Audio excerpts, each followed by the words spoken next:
Hi, everybody. Dan Illman, Mike Beer, the DRF race of the day for Sunday, August the 16th. Race number 9 at Saratoga. It's the $500,000 Saratoga Oaks 3-year-old fillies going 9.5 furlongs on the Mellon Turf Course. Before we get to the analysis, head on over to the Saratoga Handicapping Shop for past performances, picks, clocker reports, betting strategies, and lots more. They're the must-have tools to win big at Saratoga. Learn more at DRF.com/spa. Here's the field for the $500,000 Saratoga Oaks. You can download free formulator past performances for this race on the Race of the Day event page at DRF.com. Download them, handicap along with us. Mike, I can make a case for all of them. Yeah, I guess you could. I don't know if I necessarily looked at it quite that way. I was just more surprised than anything else, Dan. I was more surprised that for $500,000, this is the field that we got, because there are several horses that could and perhaps should be running in this race who just aren't here. Well, let's take a look at the Timeform US pace projector, because this could be a very key component to this race. Gray bar scenario, I agree. There is no speed in this race. Antoinette, the 3, could make the front. I guess Enola Gay, who's never been closer than 2 lengths to the lead after the first call, could make the front. I'll go with Timeform US. I think Johnny Velasquez will make the lead with Antoinette, and I don't think they'll be going fast. Yeah, I certainly don't think they're going to be going fast. I'll agree with you. I guess Antoinette seems like the most likely horse to make the lead in here, but it is pretty hard to say because nobody seems like they really want it. Speak to me for Summer, though, can get that pocket trip down in behind and work out a good one. She tried it last time out in the Lake Placid, and she had to check hard after the first quarter mile, shuffled back a little bit. And as we turn into the stretch, Speak to Me as Summer's got some work to do. That is Stunning Sky, the number 6 on the inside, who got the jump. Speak to Me as Summer's going to have to split horses, but she does so, and she's very game to win this race. This was only her second start of the layoff, and she showed a lot of good potential last year at 2, Mike. She, in some ways, could be the horse to beat. Yeah, I don't disagree with that. You know, she's just a good horse. They tried blinkers off the layoff in the Wonder again, and that didn't really work out. Clement took them right off for the Lake Placid last time, and she ran a lot better, I thought, Dan. You know, after the trouble that she had into that first turn, too, you're right. She did have to check pretty hard there. After that, Rosario did everything right. He gave her an absolute perfect trip. And then she did the rest in there. Very game to win. I agree with you. In a lot of ways, I would consider her the horse to beat in here. The number 2 is Enola Gay. This is a daughter of Uncle Mo, who made her seasonal debut in a pretty tough spot. The Grade 2 Appalachian, not only was it off the layoff, she was stretching out for the first time. Let's watch this race. Enola Gay sat a really nice trip under Julien Leparoux in the pocket, but it looks like they're getting away from her here, Mike, and she is in hot water at the 8th pole. Once she finally gets optimal clearance, she's going to start running, and I wonder if it's a case where she even wants a little bit more distance. She's just grinding this out at a mile. Yeah, she does look, I mean, she's bred to be a horse who wanted more ground. Even when she won her debut at Kentucky Downs, and that was 6.5, you know, you can just sort of tell that she probably wanted to go a little bit longer. So, you know, I'm not surprised that she improved when they stretched her out for the first time last time. I was just kind of surprised that she won. I don't really know how to feel about that race, Dan, because it looked like she was just going nowhere in the upper stretch of that race. And so I don't know if I want to give her credit for getting it done, or I just sort of want to penalize the 2 favorites who were in front of her and just failed to finish that race off at all and allowed Enola Gay to get up and win it.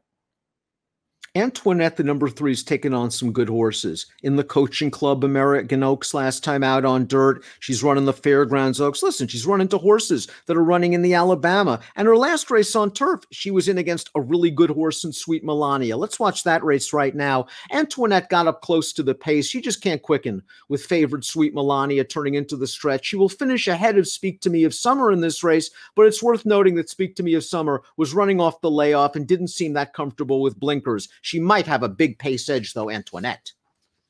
She might. I was a fan of hers at the beginning of her career. She's kind of lost me a little bit there. I actually liked her quite a bit in this race here, the Wonder again. I thought she got the right trip in there.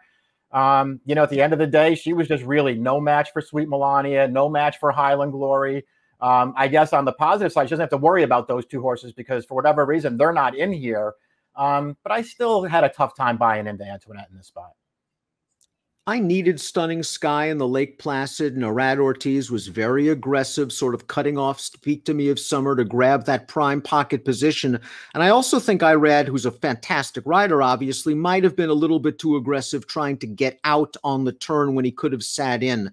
He had to steady just a little bit. But then the rail opened up, he shot on through, and Stunning Sky just got beat by Speak to Me of Summer. I guess overall it was a good trip. This is a filly in good form. I kind of think she likes a race with a little pace, though.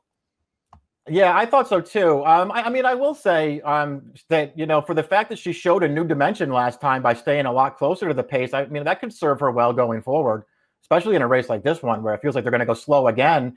I do like her races better when she sits and makes one run. That's probably not going to work in this race, though.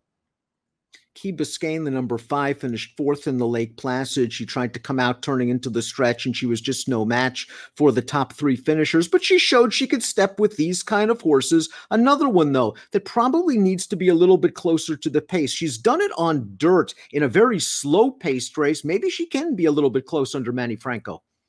Yeah, maybe she can get a different trip this time. You know, I want to say that when you watch the Lake Placid back, she was sort of the only one in there who just sort of stayed on the outside the entire way. You know, all the horses that finished in front of her in there, Speak to Me of Summer, Stunning Sky, and Queen's Embrace, they all saved ground every step of the way and rode the inside while this horse was outside. I don't think it's a big enough excuse, Dan. I still don't like her in here, but it's something to think about. And the X factor, obviously, from a pure contender standpoint, as well as a pace standpoint, is the 6 Rosetta. This is a European invader. We have no pace data from the Timeform US pace projector, but from watching her 3 lifetime starts, it appears that she can be handy and free early. She was far from embarrassed as the favorite last time out in a Group 3, and that race, they stretched her out for the first time. I thought she finished okay. There's a lot of potential here with this filly, and I think she's going to be a strong contender at 9-2. Yeah, it just sort of feels like, if nothing else, shipping over to run for a big person here. I mean, she might have gotten a little lucky with the field she's facing, Dan. It's not a race that came up nearly as strong as it could have. And her races are actually all pretty good. She couldn't get there last time. I think it's worth noting that that race was won wire to wire, and she just couldn't get to the horse on the lead. And she did get bumped pretty good at the start of that race as well. Other than that, she has shown a tendency to get forward in her races, so she might be able to trip out in here. Kathleen O'Connell's done a great job with the 7 Queen's Embrace. This is a former maiden claimer, looked very good winning at Monmouth 2-back, had to prove she could stay with these horses in the Lake Placid. She was last early. She tried to follow the 2 winners along the inside, and she was running on late. But she's a kind of filly that needs pace. And I just think the way this race shapes up, it works against her. She's going to be a good prize. I think she's going to come with a late run, but that pace projector, that doesn't help her at all. Yeah, I agree with that. She actually did run pretty well last time, and that was a race where I was really concerned that she just wasn't going to match up with those horses, but she actually did. She ran pretty well in there, but it feels like she's going to need some breaks to win this race, Danny. She may not get them. Let's take a look at our top picks for the Sunday race of the day. Mike, you're going with the European, the 6 Rosetta. Yeah, again, I just feel like that they've found a really good spot to ship over for, Dan. I like all 3 of her races over there. I think she has a lot of potential, a really big pedigree, and I think she will get the distance. I think the key for Enola Gay will be the additional distance. I'm pretty confident that she can get it, and I know with her tactical speed, she's going to be in a good forward position, getting the jump on the true closers. Mike's going 6-2-1-4. I'm going 2-1-5-4. Get those free formulator past performances on the Race of the Day event page. Approximate post time for the Oaks, the Saratoga Oaks, 5:46 Eastern. Good luck.